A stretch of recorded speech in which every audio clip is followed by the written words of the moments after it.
Hello, my YouTube fam, and welcome back to your own channel. My name is अखिल महेश्वरी. लेकर के आया हूं आज video number 39.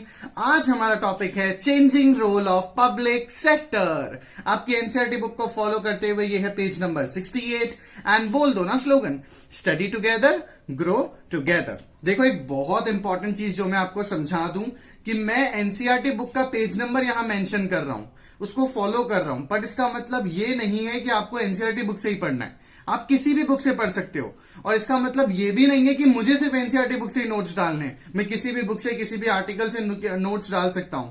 The only point is कि क्यों मैं एनसीईआरटी पेज मेंशन कर रहा हूं, वो सिर्फ इसलिए क्योंकि एनसीईआरटी एक यूनिवर्सल बुक है. इन द सेंस कि इंडिया में कोई बुक चले या ना चले, एनसीईआरटी बुक जरूर चलती है.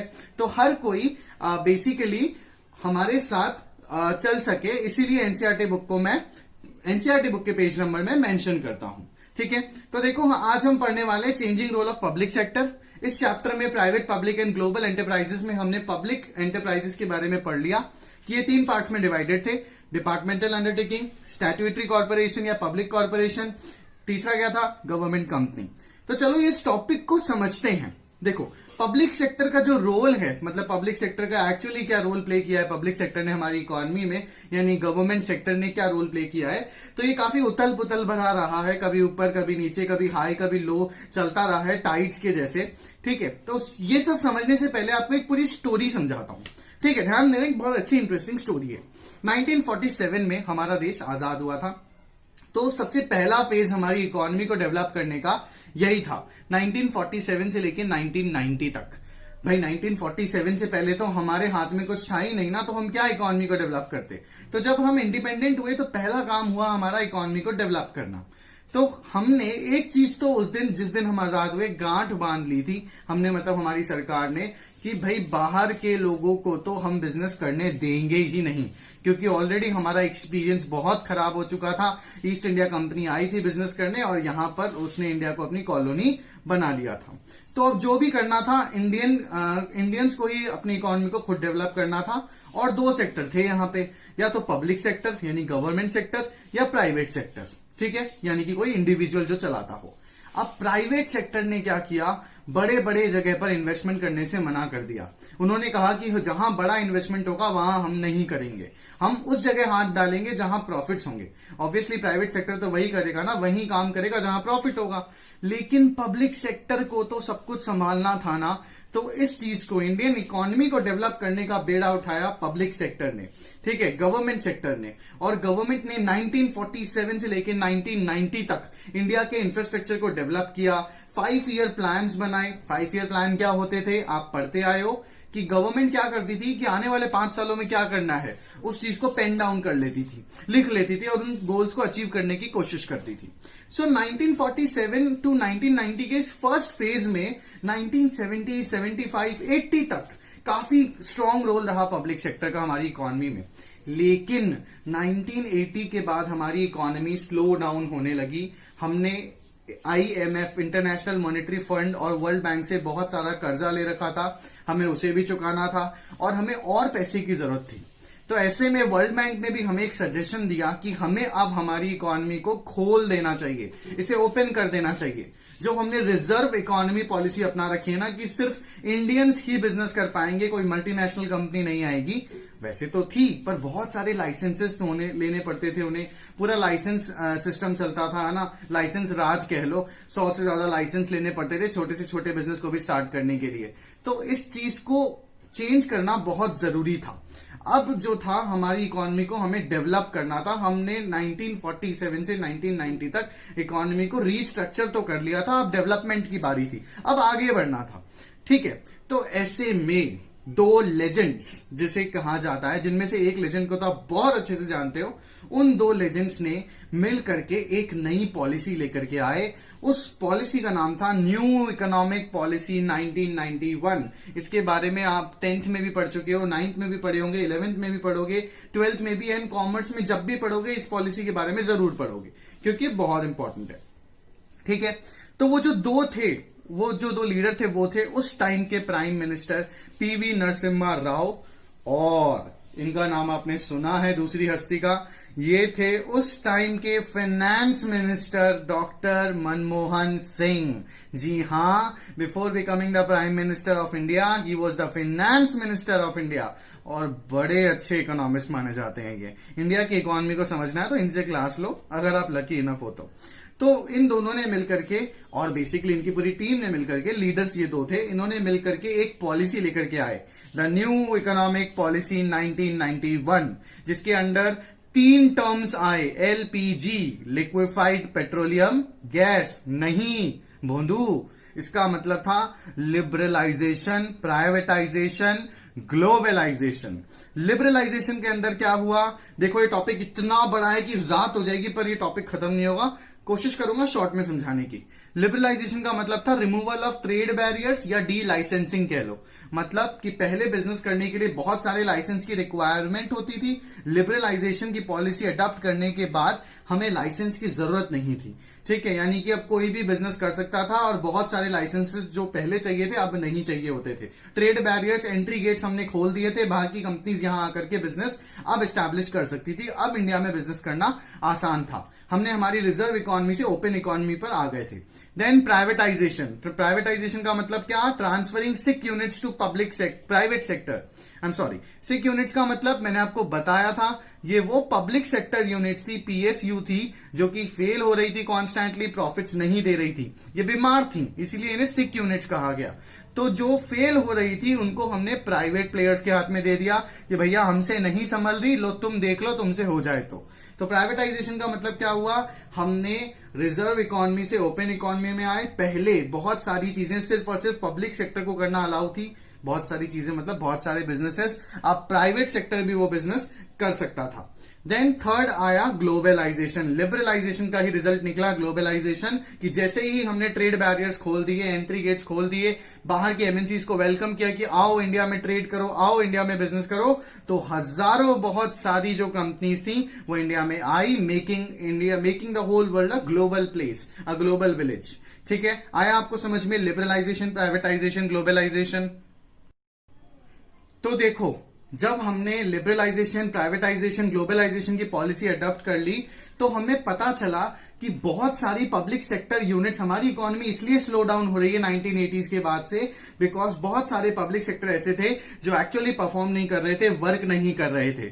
तो हमने क्या किया, हमने मतलब इंडियन गवर्नमेंट ने क्या किया, इंडियन इकोनॉमिस्ट ने क्या किया, बहुत सारे सेक्टर्स को ओपन कर दिया प्राइवेट प्लेयर्स के लिए। सो पहला पॉइंट क्या था कि कैसे रोल बदला पब्लिक सेक्टर का, सबसे पहला reduction in the number of industries for public sector, कि पब्लिक सेक्टर में पहले जितनी भी इंडस्ट्रीज रिजर्व थी, मोनोपोली थी, कि सिर्फ और सिर्फ public sector in particular business में काम करेगा, एंट्री करेगा, प्राइवेट सेक्टर को अलाउ नहीं था, उसे हमने कम कर दिया। तो देखो एक पॉलिसी आई थी जिसे द इंडस्ट्रियल पॉलिसी रिजोल्यूशन कहते हैं, आईपीआर 1956 में ये पॉलिसी आई थी। दोबारा सुन लो, इंडस्ट्रियल पॉलिसी रिजोल्यूशन, आईपीआर 1956। तो इसके अंदर क्या था, जब ये आई तो 17 इंडस्ट्रीज ऐसी थी जो रिजर्व कर रखी थी, हैशटैग पर ध्यान दो, exclusively for private sector, public sector, कि सिर्फ और सिर्फ पब्लिक सेक्टर इस पे वर्क कर सकता था इन 17 इंडस्ट्रीज में। उसके बाद 1991 में जब न्यू इकोनॉमिक पॉलिसी आई तो इसको चेंज करके 17 से 8 कर दिया, रिड्यूस्ड इट टू 8, कि अब सिर्फ 8 ऐसे सेक्टर्स थे, 8 ऐसी इंडस्ट्रीज थी जहां सिर्फ पब्लिक सेक्टर काम करेगा, बाकी 11 ऑलमोस्ट जो थी वो हमने ओपन कर दी थी पब्लिक सेक्टर से प्राइवेट सेक्टर के लिए। उसके बाद 2001 में इसको वापस चेंज किया गया और 8 से ब्रॉड डाउन टू 3, सिर्फ 3 ऐसी इंडस्ट्रीज हमने रखी जिसमें सिर्फ और सिर्फ पब्लिक सेक्टर इन्वॉल्व था और कोई नहीं, प्राइवेट सेक्टर नहीं। और वो 3 क्या इंडस्ट्रीज थी, देखो एटॉमिक एनर्जी थी पहली, आर्म्स थे एंड रेल ट्रांसपोर्ट, और ये बहुत इंपॉर्टेंट भी था कि ये गवर्नमेंट के पास ही रहे। देखो रेलवे की बात की जाए तो मैंने आपको डिपार्टमेंटल अंडरटेकिंग में पढ़ाया कि ये बहुत अच्छा सक्सेसफुल सेक्टर है, तो इसे क्यों छोड़ते वो लोग, है ना। देन आर्म्स एंड एम्यूनिशन की बात की जाए तो हथियार सिर्फ और सिर्फ पब्लिक सेक्टर ही डेवलप कर सकता था, इंडस्ट्रियलाइजेशन हो सकता था, बिकॉज अगर प्राइवेट सेक्टर को दे दिया जाएगा तो हर कोई अपना अपना हथियार बनाने लग जाएगा और देश तो पूरा खत्म हो जाएगा। देन एटॉमिक एनर्जी भी उसी तरीके से वाइटल इंपॉर्टेंस थी, देश की रक्षा के लिए नेशनल इंटीग्रेशन पे आ जाता था। अगर एटॉमिक एनर्जी को आपने पब्लिक सेक्टर में दे दिया तो मुकेश अंबानी अपनी एटॉमिक एनर्जी बनाएंगे, लक्ष्मी निवास मित्तल अपनी एटॉमिक एनर्जी बनाएंगे, देश खत्म हो जाएगा पूरा अपना। सो इस चीज को इंपॉर्टेंस को रखते हुए, मद्देनजर रखते हुए इन चीजों को, तो क्या किया गया, ये जो सेंसिटिव चीजें थी, सो 2001 में क्या हुआ, हमारी इकोनॉमी को हमने ऐसा कर दिया कि सिर्फ 3 इंडस्ट्रीज, 3 सेक्टर ऐसे थे जो पब्लिक सेक्टर में इन्वॉल्व थे। उसके बाद देखो और चेंज आया है और रोल बदला पब्लिक सेक्टर का।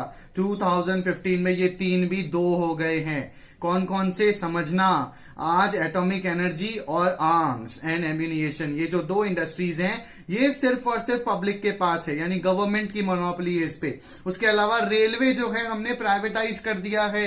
एग्जांपल दूं, जैसे आपने सुना होगा न्यू दिल्ली तेजस एक्सप्रेस के बारे में, जो कि 4 अक्टूबर 2019 को इनॉग्रेट की गई। और न्यू दिल्ली तेजस एक्सप्रेस पहली ऐसी एक्सप्रेस है जो टोटली प्राइवेट है, प्राइवेटली ऑपरेट होती है। आया आपको समझ में? एंड कहां से कहां तक जाती है ये बताओ, नीचे कमेंट सेक्शन में जाओ और मुझे बताना कि ये कहां से कहां तक जाती है। ओके, देन दूसरा, अगर न्यू दिल्ली तेजस एक्सप्रेस के बारे में भी आपने नहीं सुना तो दूसरा बहुत अच्छा एग्जांपल है Maharaja express, the lavish and the luxurious train. इसमें भी प्राइवेट सेक्टर का पैसा इन्वॉल्व है। आया आपको समझ में? सो फर्स्ट रोल क्या चेंज हुआ कि पहले इंडस्ट्रीज 17 थी जहां पे पब्लिक सेक्टर काम कर सकता था, सिर्फ गवर्नमेंट काम कर सकती थी। फिर उसको 8 किया गया, 8 से 3, 2015 में अब वो 2 ही रह गई हैं। आया समझ में? देन देखो सेकंड पॉइंट क्या, कैसे रोल बदला पब्लिक सेक्टर का, disinvestment of shares of public sector. Disinvestment करने लगी गवर्नमेंट, अपने शेयर्स पब्लिक सेक्टर से हटाने लगी। सबसे पहले डिसइन्वेस्टमेंट का मतलब समझो, हैशटैग पर ध्यान दो। Disinvestment is equal to sale of equity shares और ओनरशिप टू प्राइवेट सेक्टर। कि पहले जितने भी 17 सेक्टर्स रिजर्व थे उसमें ओनरशिप, टोटल कंट्रोल, पूरा पैसा, पूरे शेयर्स किसके पास थे? सिर्फ और सिर्फ गवर्नमेंट के पास थे, पब्लिक सेक्टर के पास थे। अब क्या हुआ, जब हमने फ्री कर दिया इकोनॉमी को, प्राइवेटाइजेशन किया, तो हमने डिसइन्वेस्टमेंट किया, यानी गवर्नमेंट ने अपने शेयर्स बेचना स्टार्ट किया। उन्होंने प्राइवेट सेक्टर को बेचना स्टार्ट किया कि आओ हम हमारा हिस्सा बेच रहे हैं, तुमको खरीदना है, तुम पैसा दो और तुम अपना हिस्सा ले लो इन सेक्टर्स में। जैसे मैंने आपको बताया महाराजा एक्सप्रेस जो है वो कैसे चलती है, गवर्नमेंट भी चला रही है और प्राइवेट सेक्टर का भी पैसा लगा हुआ है। तो ये डिसइन्वेस्टमेंट किया, प्राइवेट सेक्टर ने अपना 100% ओनरशिप में से कुछ ओनरशिप सेल कर दी, पब्लिक सेक्टर ने सेल कर दी प्राइवेट सेक्टर को। देन देखो, government withdrew holding from PSU. PSU का मतलब पब्लिक सेक्टर यूनिट। तो गवर्नमेंट ने क्या किया, पहले कंप्लीटली होल्ड कर रखा था, सारी ओनरशिप पब्लिक सेक्टर यूनिट की सिर्फ और सिर्फ गवर्नमेंट के पास थी। उसके बाद गवर्नमेंट ने क्या किया, जब देखा कि ये लोग फेल हो रहे हैं तो गवर्नमेंट ने क्या किया, encouraging more participation of private sector. तो उन्होंने प्राइवेट सेक्टर का पार्टिसिपेशन एनकरेज किया, अपने शेयर्स को, अपने ओनरशिप को बेचने लगे वो लोग प्राइवेट प्लेयर्स के हाथों में। क्यों? ताकि मैनेजरियल एफिशिएंसी आए, ताकि ये सेक्टर्स अच्छे से काम कर सके। एग्जाम्पल है पासपोर्ट सर्विसेज, है ना, कि आज अगर आप पासपोर्ट बनाते हो तो ये जो है ये डिसइन्वेस्टमेंट किया है इस सेक्टर में गवर्नमेंट ने। और ये इन्वेस्टमेंट किसने खरीदा? जब गवर्नमेंट ने बेचे शेयर्स तो ये इन्वेस्टमेंट खरीदा टाटा कंसल्टेंसी सर्विसेज टीसीएस ने। तो आज आप पासपोर्ट बनाते हो ना, तो आपका passport within short period of time आ जाता है। इनफैक्ट आपके पास तत्काल पासपोर्ट की भी सेवा उपलब्ध है, सर्विस उपलब्ध है। अगर बहुत अर्जेंट नीड है तो और जल्दी आ जाएगा पासपोर्ट, बस 2000 रुपीज का एक अमाउंट एक्स्ट्रा देना पड़ेगा आपको। कंपेयर टू दैट, कभी अपने पापा से, अपने दादा से पूछना कि जिनके पास पासपोर्ट हो, पासपोर्ट बनाना बहुत मुश्किल काम हुआ करता था। तो जब ये पब्लिक सेक्टर में था तो उतने अच्छे से डेवलप नहीं हो पा रहा था, एफिशिएंसी नहीं थी, काम अच्छे से नहीं होता था। जैसे इसे प्राइवेट सेक्टर में डाल दिया गया, एफिशिएंसी आ गई। आया आपको समझ में? So this is the second point कि डिसइन्वेस्टमेंट करना स्टार्ट किया, पब्लिक सेक्टर को बेचना शुरू किया, प्राइवेट सेक्टर्स वालों ने खरीदना स्टार्ट किया। अब प्राइवेटाइजेशन करने के ऑब्जेक्टिव्स क्या आते हैं? क्यों भाई प्राइवेट सेक्टर को गवर्नमेंट ने सपोर्ट करना स्टार्ट कर दिया, अपने शेयर्स बेचना स्टार्ट कर दिया? उसके पीछे के रीजन समझो। First, releasing the large amount of public fund blocked. कि देखो ये जो पब्लिक सेक्टर्स थे ये फेल हो रहे थे और इसमें पैसा किसका लगा हुआ था? इसमें पैसा लगा हुआ था गवर्नमेंट का। गवर्नमेंट काम अच्छे से कर पा नहीं रही थी तो ये पैसा डूबा हुआ था। तो ये जो फंड्स थे, ये जो पैसा था, ब्लॉक था। तो इन लोगों ने क्या किया, पब्लिक सेक्टर ने, गवर्नमेंट ने क्या किया, इसकी ओनरशिप को बांटना शुरू कर दिया, बेचना शुरू कर दिया ओनरशिप, और इससे क्या हुआ, पैसा आने लगा।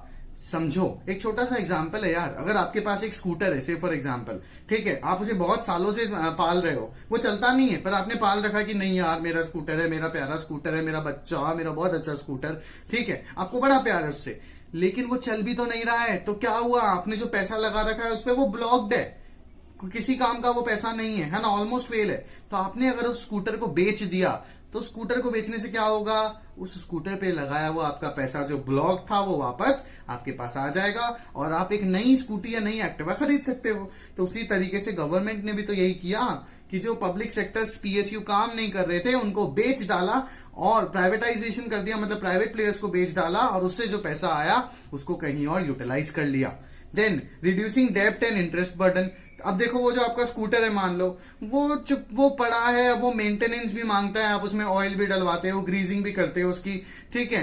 तो सिमिलरली पब्लिक सेक्टर काम तो नहीं कर रहा था, पड़ा था, तो वहां पे कर्जा भी था, डेब्ट भी था, और उस पर इंटरेस्ट भी देना पड़ता था, ठीक है। तो क्या हुआ, फाइनली जब उसको बेच दिया प्राइवेट प्लेयर्स के हाथों में, तो जो रिस्क थी वो भी ट्रांसफर हो गई प्राइवेट सेक्टर के पास, ठीक है।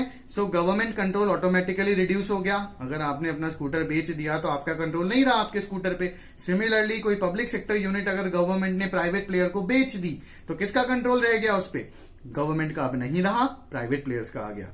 Then discouraging government monopoly. Monopoly बिल्कुल खत्म हो गई। मोनोपोली का मतलब क्या होता है, when there is a single seller in the market, जब मार्केट में सिर्फ एक ही बेचने वाला हो और खरीदार बहुत सारे हो। तो पहले सिर्फ और सिर्फ पब्लिक सेक्टर को कौन चलाता था, गवर्नमेंट चलाती थी, रिजर्व थे 17 सेक्टर्स, तो उस पर गवर्नमेंट की मोनोपोली थी। फिर जब गवर्नमेंट ने प्राइवेटाइजेशन किया तो मोनोपोली खत्म हो गई, डिस्करेज हो गई। एग्जांपल टेलीकॉम की, पहले के टाइम पे अगर आप पूछोगे तो ले दे करके जो ट्रंक कॉल होते थे सब होता था, गवर्नमेंट चलाती थी, एक ही सेक्टर था, एक ही कंपनी थी जो काम करती थी, बीएसएनएल, भारत संचार निगम लिमिटेड। अब उसको प्राइवेटाइज कर दिया तो देखो एक मल्टीनेशनल कंपनी वोडाफोन यहां आ गई है, रिलायंस जियो ने इतना अच्छे से एक्सपेंडिशन कर लिया है, ठीक है, एयरटेल है हमारे पास, इस तरीके से। सो आया आपको समझ में। सेकंड क्या था, disinvestment of shares of public sector. तो अगर अब आपसे कोई पूछे कि भाई डिसइन्वेस्टमेंट क्या होता है और क्यों डिसइन्वेस्टमेंट करने लगी गवर्नमेंट, तो बता देना कि ताकि डेवलपमेंट हो उन सेक्टर्स का। देन थर्ड, पॉलिसी रिगार्डिंग सिक यूनिट्स। नाउ सिक यूनिट्स कौन थे, सिक यूनिट्स का मतलब वही पब्लिक सेक्टर यूनिट जहां पे डिसइन्वेस्टमेंट हुआ। मतलब समझना, सिक मतलब बीमार ना, देखो यहां पे मैंने डेफिनेशन लिखी है, उसको समझो। Sick units are public sector units found at the end of financial year accumulating losses और इक्वल और exceeding its entire net worth. इसका मतलब क्या, सिक यूनिट्स वो पब्लिक सेक्टर यूनिट थी कि जब फाइनेंशियली, जब हम हर साल अंत होने के बाद, साल के एंड होने के बाद अकाउंट्स बनाते हैं ना, तो जब हम अकाउंट्स बनाते थे तो पता चलता था कि वो सिर्फ लॉस में ही है, और लॉस में ही नहीं है, वो इतने लॉस में हो गई है कि जितने में वो कंपनी स्टैब्लिश हुई थी उसके इक्विवेलेंट या उससे ज्यादा लॉस हो गया है। लाइक से फॉर एग्जाम्पल, आपने स्कूटर खरीदा 60,000 रुपए का, ठीक है, और उसको मेंटेन करते करते करते करते वो चल भी नहीं रहा, कुछ वर्क भी नहीं हो रहा आपका, उससे आपका खर्चा मेंटेनेंस का ही 60,000 आ गया या 60,000 से ज्यादा आ गया। तो आप क्या कहोगे उसको, ये तो सिक यूनिट है, ये क्या हो गया, बीमार हो गया। So what is sick unit, sick units are those units जो सिर्फ और सिर्फ लॉस कर रही थी, बीमार थी, इनका कुछ नहीं हो सकता था। तो गवर्नमेंट ने क्या किया, सिक यूनिट्स को सेल करना, इनको डिसइन्वेस्टमेंट करना स्टार्ट कर दिया था। आया समझ में। अब देखो, इन सिक यूनिट्स को बेचने की, इनको सेल करने की या इनको ठीक करने की जिम्मेदारी किसको दी गई, एक नई कमेटी बनाई गई, एक नया बोर्ड बनाया गया जिसे कहते थे BIFR, जिसका फुल फॉर्म है board of industrial and financial reconstruction. So BIFR क्या काम करता था, BIFR गवर्नमेंट की सिक यूनिट्स को, जो कि अच्छे से परफॉर्म नहीं कर रही थी, ये सारी की सारी सिक यूनिट्स को एनालाइज कर रहा था। पहले तो टोटल पब्लिक सेक्टर यूनिट्स में कि कौन कौन सी सिक यूनिट्स हैं, उनको निकाला गया और उनपे सारा डिसीजन कि भाई इनको क्या करना है, इनको जिंदा रखना है या इनको खत्म कर देना है या प्राइवेट सेक्टर में बांट देना है, डिसइन्वेस्टमेंट करना है, क्या करना है, ये सारा का सारा डिसीजन BIFR के पास छोड़ दिया, ठीक है। अब देखो क्या क्या डिसीजन ये ले सकती थी, डिसीजन लाइक वाइंडिंग अप, कि अगर कोई सिक यूनिट BIFR को लग रहा है कि यार इसका तो कुछ नहीं हो सकता, तो उसको वाइंड अप कर दो, मतलब उसको बंद कर दो, या रिवाइव कर दो, रिवाइव मतलब उसको फिर से जन्म दे दो, ठीक है, या रिहैबिलिटेट कर दो। रिहैबिलिटेट वर्ड समझ में आता है? पहले भी आपने सुना होगा कि रिहैबिलिटेशन सेंटर्स होते हैं प्रिजनर्स के लिए, ड्रग एडिक्ट्स के लिए, तो वहां पे उनको सुधारा जाता है, सुधार गृह जिसे कहते हैं। तो या तो इनको सुधारो या इनको इनमें और पैसा लगा के इनको जन्म दो नया, या फिर इनको बंद कर दो, यही हो सकता था। ठीक है, तो गवर्नमेंट ने क्या किया, BIFR को ये सारी रिस्पॉन्सिबिलिटी संभाल दी थी। जैसे एक बहुत अच्छा एग्जांपल है, BSNL 2019 में ऑलमोस्ट शट डाउन होने वाला था बिकॉज 700 करोड़ तक का कर्जा कुछ हो चुका था। लेकिन ताकि प्राइवेट सेक्टर इस पे अपनी मोनोपोली नहीं चला सके, क्या किया, हमने रिवाइव किया BSNL को। 700 करोड़ का कर्जा जो था गवर्नमेंट ने BSNL का चुका दिया। आया समझ में? अब यार BIFR को अगर आप सिंपल टर्म्स में समझोगे तो ये एक तरीके से ऐसा हुआ कि आपने अपना स्कूटर किसी एक ब्रोकर को दे दिया और उसको कहा कि या तो इसको बेच दे या इसको ठीक करके दे दे। Broker in the sense mechanic को दे दिया कि भाई या तो इसको बेच दे, ठीक है, बेच के मेरे को जो पैसा आ रहा है दे दे, या इसको ठीक करके मुझे दे दे, या तो देख ले इसका क्या करना है, ये अगर किसी काम का नहीं है तो। So like that exactly BIFR भी सिक यूनिट्स के लिए काम कर रहा था। सिक यूनिट का डॉक्टर था एक तरीके से, यूं मान लो। तो अब देखो समझना, नेशनल रिन्यूअल फंड, इसको समझने से पहले नेक्स्ट स्टेप समझो। ठीक है, गवर्नमेंट ने क्या किया, हार्श स्टेप्स उठाए, अब कड़े कदम उठाए, बहुत पाल लिया था इन पब्लिक सेक्टर यूनिट्स को। अब उनको पता चल गया था कि कांट फीड, अब इनको और पैसा नहीं खिलाया जा सकता इन सिक यूनिट्स को, अब पैसा ही नहीं है।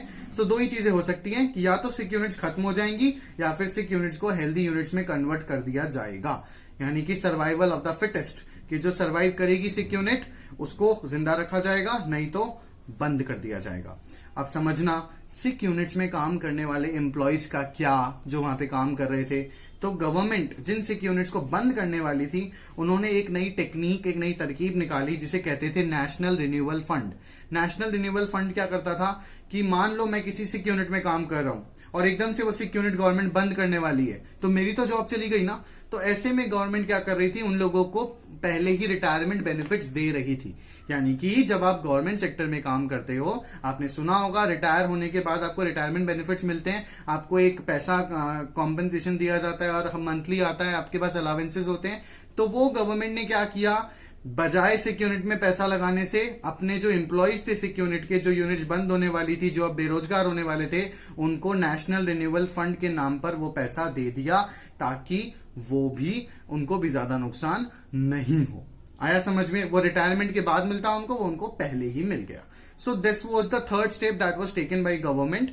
ठीक है, देन नेक्स्ट आता है बहुत सिंपल और बहुत इजी, मेमोरेंडम ऑफ अंडरस्टैंडिंग। कैसे changing role of public sector को हम पढ़ेंगे MOU के बारे में। मेमोरेंडम ऑफ अंडरस्टैंडिंग क्या था, ये एक और स्टेप थी जो गवर्नमेंट ने उठाई।